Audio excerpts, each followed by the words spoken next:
Abiso, ang video na ito ay naglalaman ng buod ng akdang El Filibusterismo. Ang mga kaganapan, tauhan, at mga pangyayari na naiulat ay salig lamang sa buod ng akda at maaring may mga pagbabago o pagkakaiba sa orihinal na teksto. Hinihikayat namin ang mga manonood na basahin ang orihinal na akda upang masuri at maunawaan ng lubos ang mga konteksto at mensahe ng kwento. Ang pag-unawa sa buong akda ay maaring mag-iba depende sa interpretasyon ng bawat isa. Maraming salamat sa inyong pangunawa. Sa Kabanata 26 ng El Filibusterismo ni Jose Rizal, pinamagatang Kasaysayan ng Isang Patakaran, naghahanda si Simon para sa kanyang plano na magdulot ng revolusyon laban sa mga Prail at mga Kastila. Narito ang buod ng kabanatang ito.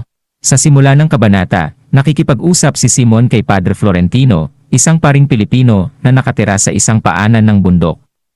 Ipinakilala ni Simon ang kanyang sarili bilang isang mayaman at makapangyarihan na kaibigan ng mga Praile, at nagsasalaysay ng kanyang mga plano na maghasik ng pag-aalab at revolusyon sa bansa.